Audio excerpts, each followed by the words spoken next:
બલિદાન આપ્યું અને 140 પરમારોના પાડિયા આજે પણ એ ગામમાં હયાત છે. તો કોણ હતું આ તેતર અને શું કામ એને બચાવવા માટે 140 પરમારો કપાઈ ગયા? અને કહેવાય છે કે મૂડીના માંડવરાય દાદાના મંદિરના ટોચ ઉપર સાંજે જ્યારે મોર આવે અને પછી જ આરતી કેમ થાય છે. તો આવો જાણીએ મૂડીના માંડવરાય દાદાના ઇતિહાસ વિશે. મિત્રો, કહેવાય છે કે પરશુરામે 21 વખત આ પૃથ્વીને નક્ષત્ર કરી. એક પણ ક્ષત્રિય આ પૃથ્વી પર રહેવા ન દીધો અને આ પૃથ્વી બ્રાહ્મણોને સોંપી દીધી. પણ વિના મહેનતે મળેલી આ પૃથ્વીનું રક્ષણ બ્રાહ્મણો કરી ન શક્યા. આ ધરતી ઉપર અનેક અસુરો પ્રગટ થયા અને આ ધરતીની કાયાને ખૂંદવા લાગ્યા.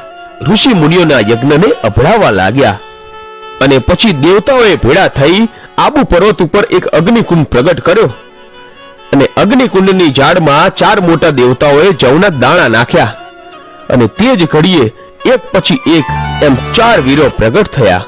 પહેલો વીર સોડે કડાએ શોભતો અને તેજસ્વી નર નીકળ્યો, એ સોલંકી કહેવાયો. અને બીજો ચારેય ભુજામાં હથિયાર ધારણ કરીને હાજર થયો, એ ચૌહાણ કહેવાયો. અને ત્રીજો હવન કુંડમાંથી નીકળ્યો, એ પઢિયાર કહેવાયો.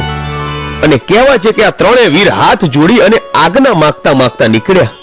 ત્યાં તો અગ્નિ કુંડમાંથી મારને ત્રાળ દેતો જે બહાર આવ્યો અને આવીને અસુરોને સંહાર્યા, એ પરમાર કહેવાયો. અને કહેવાય છે કે પરમારનો વંશ વેલો આગળ વધ્યો અને ઉજ્જૈન અને ચિત્તોડ ઉપર પરમાર વંશનો એક પુરુષ હતો અને એનો જ એક વંશ વેલો સિંધના વન વગડામાં ઉતરી આવ્યો હતો. અને એ વેલો ચલાવનાર મૂળ પુરુષ સોંઢાજી પરમાર હતા. અને આ સોંઢાજી પરમાર પોતે ઉપરપુર તાલુકાના ધણી હતા.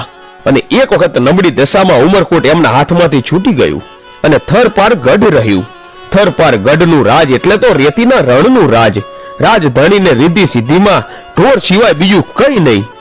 માલધારી રાજા માલ ચારી અને પોતાનું ગુજરાન ચલાવતા અને રયતોની સાથે સાથે રહી અને જીવોની રક્ષા કરતા. બાપુ રતનજી તો પરલોક સિધાવી ગયેલા, પણ માં જોમબાઈ હજુ બેઠા હતા.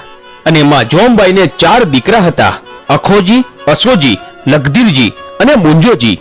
4 દીકરા અને માં જોમબાઈ માંડવરાય દાદાના મોટા ભક્ત હતા. હવે એકવાર સંવત 1474 ની અંદર પારકરમાં કાળો દુકાળ પડ્યો. માલધારીના ઢોર ટપોટપ મરવા લાગ્યા. ત્યારે 2000 સોઢા પરમારો પોતાના ઢોર લઈને દુકાળ ઉતારવા માટે સોરઠમાં ચાલી નીકળવા તૈયાર થયા. ત્યારે 4 ભાઈઓને ચિંતા થઈ કે પારકા મલકમાં આપણી વસ્તીની રક્ષા કોણ કરશે. ત્યારે અખોજી બોલ્યા કે ભાઈ લગધીર, તું અને મુંજોજી સાથે જાઓ અને અસોજી અને હું અહીંયા રહીશું. અને પછી તો લગધીરજી અને મુંજોજી પોતાની કોડી લઈ 2000 પરમારો સાથે પરદેશ જવા માટે નીકળે છે.